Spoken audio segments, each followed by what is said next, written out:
میں ہوں سلمان رشید اور یہ ہے ایک مسافر کی دنیا۔ آج کسی سفر کی داستان نہیں، آج ایک چھوٹا سا معاشرتی یا سوشل کامنٹ ہے۔ اس کا احساس تو مجھے بہت سال سے تھا، جب سے میں کو تھوڑا سا جانا پہچانا ہونے لگا۔ لیکن ابھی یہ جو پچھلے ہفتے لاہور میں بک فیئر لگا تھا، اس میں کچھ زیادہ ہوا، اور اس کے بعد جو کچھ پیغام مجھے ملے ٹویٹر کے ذریعے، تو ان سے یہ ذرا زیادہ واضح ہو گیا۔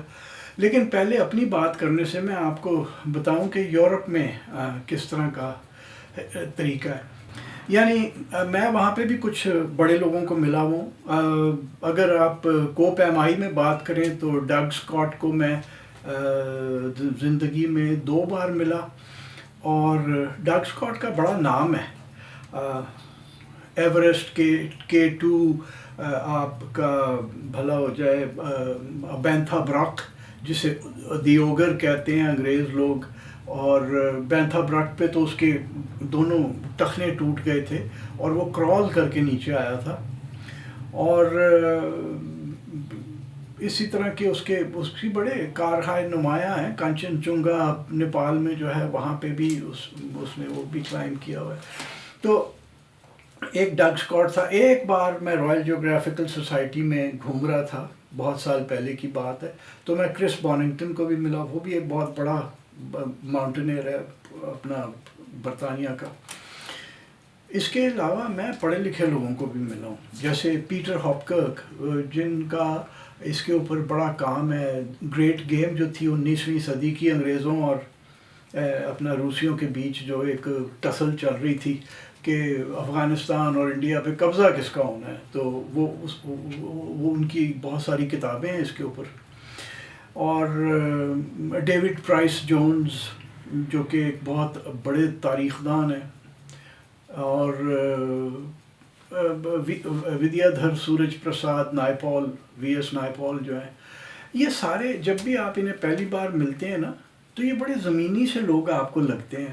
آپ کو انہیں سر یا مسٹر ہاپکرک، میں نے پیٹر ہاپکرک کو جب پہلی بار میں ملا اور میں نے مسٹر ہاپکرک کہہ کے مخاطب کیا، وہ کہتے ہیں پیٹر پلیز، پیٹر بس۔ اور یہ اسی طرح ڈیوڈ پرائس جونز کا بھی یہی تھا۔ وہ تو بالکل ایسے تھے جیسے کہ ہم پتہ نہیں، میں پہلی دفعہ ملنے گیا ہوں اور ایسے تھا کہ جیسے ہم پتہ نہیں کب صدیوں سے ایک دوسرے کو جانتے ہیں۔ تاریخ دان ہیں بہت بڑے۔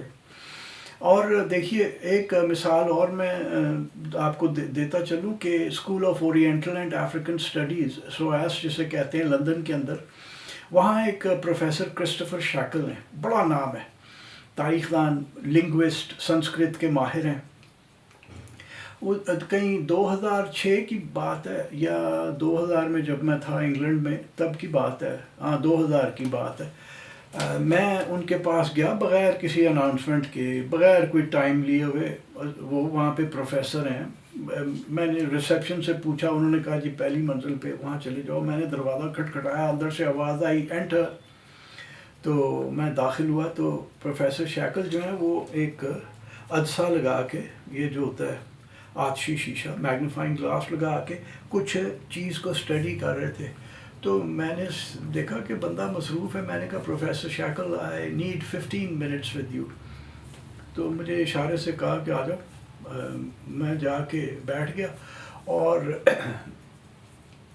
میں نے جو اپنی شپیل دینی تھی، وہ پہلے شکریہ ادا کیا وقت کا، اور not to worry about it کر کے میں نے کہا کہ میں نے اپنی شپیل دینی شروع کی، جو کہ میں ان سے پوچھنے گیا تھا۔ وہ پورا میرا کوئی 5-6 منٹ کا جو ڈائلاگ تھا نا، یا مونولوگ تھا، وہ پروفیسر شیکل نے، جب میں شروع ہوا نا، تو انہوں نے وہ ساری چیزیں اپنی ہٹا دیں اور ہاتھ میز پہ رکھ لیے ایسے سامنے، اور بڑے انہماک کے ساتھ میری پوری بات سنی۔ اور پھر جب میں ختم کر لیا تو میں نے کہا جی مجھے اس کے اوپر مزید کوئی مٹیریل نہیں مل رہا۔ میں نے انسٹیٹیوٹ آف کلاسیکل اسٹڈیز میں بھی جا کے ڈھونڈ لیا، ادھر بھی ڈھونڈ لیا، فلاں بھی جگہ چلا گیا، لیکن مجھے کچھ بھی نہیں ملا۔ تو آپ اس پہ کچھ نظر ڈالیں۔ تو بڑا حیران ہو کے کہتے ہیں، Where have you read all this? I've never even heard of the northern route. وہ ناردرن روٹ ایک ٹیکسلا سے جایا کرتا تھا، بیزنٹیم یا استنبول جسے آپ کہتے ہیں۔ تو وہ میں اس کے اوپر کچھ ریسرچ کرنا چاہ رہا تھا، تو وہ کہتے ہیں I've never even heard of it. تو ہمارے یہاں کوئی نہیں کہتا کہ ہیں اچھا یہ بات مجھے نہیں پتا، ہم مر جائیں گے یہ نہیں کریں گے، پہلے تو قرید کے نا دوسرے سے بات نکلوائیں گے کہ ہاں وچ کاکا ہے گل کی ہے، اور پھر وہی جو ہے نا جو ہمیں اس سے ریسیو ہوگا اسی کو ری ورڈ کر کے اگل دیں گے اس کے سامنے. ہمارے اندر وہ عظمت ہے ہی نہیں کہ آپ کہیں یہ مان لیں کہ ہاں جی مجھے نہیں پتا کل بتاؤں گا، یا مجھے دیکھنا پڑے گا اس پہ کہ یہ کیا بات کیا ہے. تو ہمارے یہاں کیا ہے کہ ذرا سا کوئی 2 ٹکے کا ٹٹ پونجیا کچھ بن جائے نا، وہ اس کے پیر ہی نہیں زمین پہ لگتے. وہ جی پھوں پھاں آکڑ تکبر غرور، وہ کوئی آ جائے کوئی ملنے کے لیے تو دھتکار دیا جاتا ہے. ایک بندہ ہے یہاں پہ بڑا نام ہے جی، ہے تو افسانہ نگار لیکن اور بھی لوکی مانتے نے انہوں کچھ. تو اس کی ایک داستان میں نام لیے بغیر آپ کو بتا دوں کہ میرے 2 دوست ہیں، کرنل ریاض شاہد ہیں اور بلال وڑائچ ہیں جلال پور جٹا میں.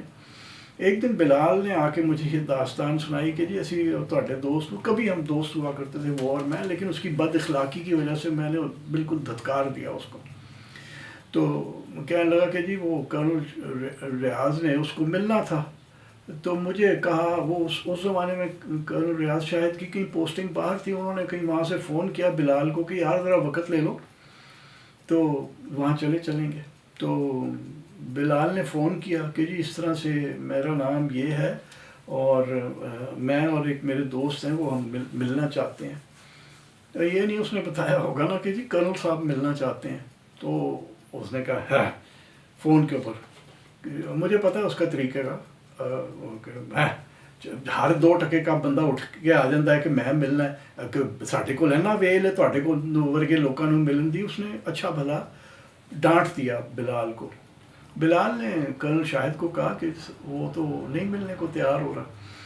کرنل شاہد نے نمبر لے کے فون کیا کہ سر میں کرنل ریاض شاہد بول رہا ہوں اور آپ سے ذرا کچھ وقت چاہیے تھا تھوڑا سا، اگر ہو. ہاں کب آنا چاہتے ہیں آپ؟ تو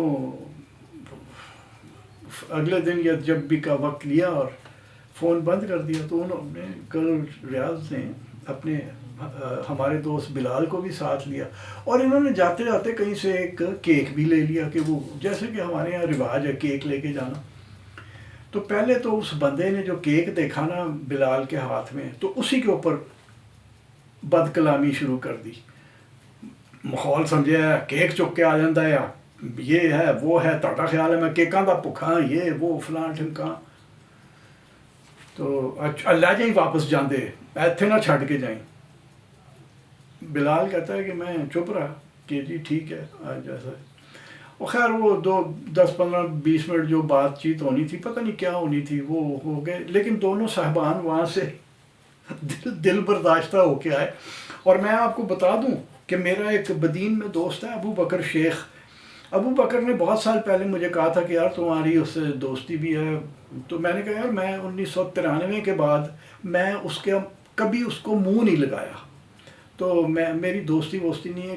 کہنے لگا میں اس کو ملنا چاہتا ہوں. میں نے کہا بھائی جان میں تمہیں اس کے دروازے پہ چھوڑ آؤں گا، میں نہیں اندر جاؤں گا، نہ میں تمہارا تعارف کراؤں گا کیونکہ اس نے تمہارے ساتھ بدتمیزی کرنی ہے. تو وہ مجھے تو اس کا پتہ تھا. اچھا بلال کا کہنا یہ ہے کہ جب ہم نکلنے لگے تو کہتا ہے بلال کہندا ہے کیک اتھے پیا ہے، تسی اپنے آپ بڑا وڈا جٹ سمجھتے ہو نا، اسی بھی بڑے وڈے جٹ ہاں، کیک میرے نال واپس کر کے ویکھو. تو بستی کرا لی نا بھائی، خوش اخلاقی کے ساتھ مل لے. خیر یہ ہمارے یہاں سب کا ہے. یہ جو سینئر تجزیہ کار، مجھے ان کی بہت ساروں کی اصلیت پتہ ہے. جاہل مطلق ٹٹ پونجیے بٹ سوٹ اور ٹائی پہن کے وہ یوں کر کے اس کا ٹینٹ بنا کے کھڑے ہو جاتے ہیں اور وہ سمجھتے ہیں کہ جی وہ بہت بڑی آئٹم چیز ہے، اور کوئی ملنے چلا جائے تو وہ بد اخلاقی کرتے ہیں. یہ ساروں کی بچوں ہے سب کھوکھلے ہیں. میں آپ کو بتا دوں کہ یہ جو ہمارا یہاں پہ کوئی بھی جو بھی ذرا سا کوئی نام کما لیتا ہے نا، وہ کسی سے ملنا نہیں چاہتا، وہ اس میں پھوں پھاں آ جاتی ہے اور دھتکارتا ہے لوگوں کو، تہذیبی کرتا ہے. یہ کوئی ہمارے، اب مجھے یہ نہیں پتا کہ انڈیا میں بھی ایسے ہوتا ہے کہ نہیں. خوشونت سنگھ کے بارے میں مشہور تھا نا کہ وہ اگر ان سے کوئی وقت لے کے چلا جائے تو ملتے بڑے اچھے تھے، پھر کوئی 6 ساڑھے 6 اسے کہتے تھے چل ہن دفعہ ہو ادھروں، میری شراب پین دا ویلا ہے گا. اور وہ لیکن ملتے اچھے طریقے سے تھے. باقی میں کبھی کسی وہاں انڈیا میں سوائے راج موہن گاندھی کے اور تو میں کسی کو ملا نہیں. وہ تو بہت ہی زمینی سے آدمی ہیں، ان کے اندر تو ایسی کوئی پھوپا نہیں ہے. ہمارے یہاں پتہ نہیں کیا مسئلہ ہے. تو مسئلہ یہ ہے کہ ہم اندر سے ہیں کھوکھلے. ہمیں سب کو پتہ ہے کہ ساڈے اندر کچھ نہیں ہے گا، ہم وہی 2 ٹکے کے ٹٹ پونجیے ہیں. تو وہ جب بھی ہمیں ذرا سا رتبہ مل جاتا ہے نا تو ہم اپنی کھال سے باہر نکل آتے ہیں. تو یہ جب یہ اپنا بک فیئر لگا اور وہاں پہ بہت سارے صاحبان ملے، بہت سارے دوست ملے، اور تو وہ کسی نے ٹویٹر کے اوپر بھی کر دیا کہ ہمیں یہ بندہ ملا وہاں پہ. تو ایک صاحب نے مجھ سے ٹویٹر پہ پوچھا کہ آپ کو ملنے کا طریقہ کیا ہے. وہ مجھے بھی نا اسی طرح کا چڈو سمجھتے ہیں نا کہ میں بھی دھتکار دوں گا، پبلک میں بستی کر دوں گا. تو وہ اس نے کہا کہ ملنے کا طریقہ کیا ہے. میں نے کہا یار اپ فرنٹ ملنے کا طریقہ ہے بھائی. مطلب میں کیا ہوں، کوئی میں خدا تو نہیں ہوں. مطلب آپ نے مجھے ملنا ہے، آپ آ کے کہیں کہ یار کیا حال ہے تیرا بھائی، میں فلاں تو میں تیرے کم تو واقف ہوں، تو اچھا کر رہے ہیں برا کر رہے ہیں جو بھی ہے وہ آپ آ کے کر سکتے ہیں. وہ ان کے لیے یہ بڑا حیران کن تھا کہ کوئی یہ بھی کہہ سکتا ہے کہ جی آپ آ کے اپ فرنٹ مجھے مل لیں. مطلب کوئی چکر ہی نہیں ہے، کسی کو کہنے کی ضرورت نہیں، کسی کی سفارش کرانے کی ضرورت نہیں ہے. اور پھر اگر مجھے کوئی کہے نا کہ جی آپ ہمیں ای میل آ جائے یا کسی اور طریقے سے کوئی مجھ سے کہے کہ جی میں ملنا چاہتا ہوں، اگر آپ نمبر دے دیں اپنا تو میں فون کر کے آ جاؤں گا، میں نمبر دے دیتا ہوں اپنا. لوگ اس بات پہ بڑے حیران ہیں کہ یار کوئی کیسے کوئی بڑا آدمی، اول تو میں بڑا آدمی ہوں نہیں، میں ایک عام سا زمینی آدمی ہوں جس نے کوئی تھوڑا سا کام کر لیا زندگی میں. تو وہ اس بات پہ حیران ہو جاتے ہیں کہ بھائی یہ کیسے نمبر دے دیا. اور پھر مجھے وہ جو آگے سے ان کے پیغامات آتے ہیں نا لکھ کے، وہ مطلب تھوڑا سا میں شرمندہ ہو جاتا ہوں کہ یار ہم لوگوں نے اس معاشرے کے اندر کر کیا لیا ہے کہ ہمیں کیا ہے. میں اس بات پہ زیادہ آرٹیکولیٹ نہیں کر سکتا، اور کیونکہ پھر میری زبان جو ہے وہ ذرا پنجابی میں آ جاتی ہے، وہ ٹھیک نہیں ہے. تو میرا خیال ہے کہ یہی کافی ہے. جو اگر آپ یہ دیکھ رہے ہیں تو یہ جو ہم جو 2-4 لوگ کچھ ذرا سے مشہور ہو جاتے ہیں، کوئی ٹیلی ویژن پہ آ گیا، کوئی ادھر ادھر کسی کی تصویر چھپ گئی، تو آپ ہم لوگوں کو کوئی اتنا بڑا نہ سمجھیں. ہم سارے ایویں ہی ہیں، کوئی بڑا شڑا کوئی نہیں. بڑے لوگ اور قسم کے ہوتے ہیں، اور وہ جو اصلی بڑے ہوتے ہیں نا وہ پھر ان کے اندر یہ چیزیں، یہ تصنع، یہ بناوٹ، یہ تکبر یہ نہیں ہے. وہ آپ کو اسی طرح ملتے ہیں کہ جیسے آپ ان کے یار دوست ہیں. تو یہ ایک تو یہ جو چڈو لوگ ہیں، جن کو میں ویسے تو دوسرا لفظ استعمال کرنا چاہ رہا تھا لیکن چڈو کہہ دیتا ہوں. یہ ان لوگوں نے ان بڑے لوگوں سے کوئی سبق نہیں سیکھا، نہ یہ ان بڑے لوگوں کو کبھی ملے کہ یہ دیکھتے کہ بڑے لوگوں کا طریقہ کیا ہے زندگی کا. تو میری قسمت اچھی ہے کہ کچھ یورپ میں اور کچھ یہاں مجھے بڑے لوگ مل گئے جن سے مجھے پتہ چلا کہ وہ اصل ہم طریقہ کیا ہے کہ جو بڑا آدمی ہے، میں ویسے بڑا نہیں ہوں، یہ میں بار بار کہنا چاہتا ہوں، کہ وہ دوسروں سے کس طرح سے ملتا ہے. تو آج کا جو سفر تھا وہ یہ ایک چھوٹا سا سفر تھا جو میں نے آپ کو سنا دیا.